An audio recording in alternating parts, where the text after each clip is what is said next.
Roadway traffic is actually a very complicated issue. It's a big problem. Almost 1% of the GDP of the country sits idle from the standpoint of traffic congestion. Many people, particularly in Toronto and Montreal, do spend an inordinate amount of time in their vehicles every day, and that's just an expectation. A lot more people are moving to cities. In fact, by 2050, over 70% of the world's population are going to be living in cities. That's a huge influx of people into an environment where it never was really planned to have that much traffic on a road at any particular time.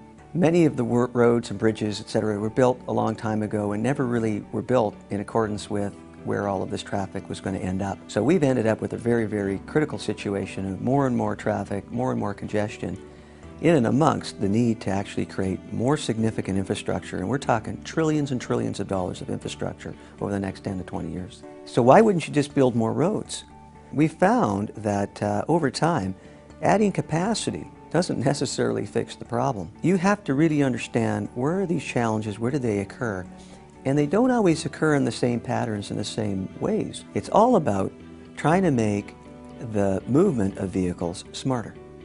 Well, technology can play a very significant role. We've got sensors that are built into our infrastructure today. We can actually use the phone that's in your car as a sensor without causing any issue to you, without creating any privacy issues or anything of that sort.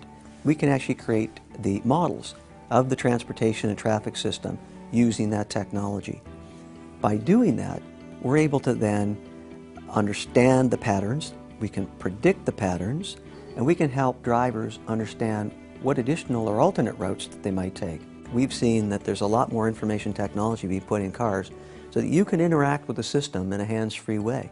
If we can find ways of taking that data, quickly analyzing it, and bringing it to commuters in the time that they need to be able to react, I think we'll go a long way to solve this traffic congestion problem.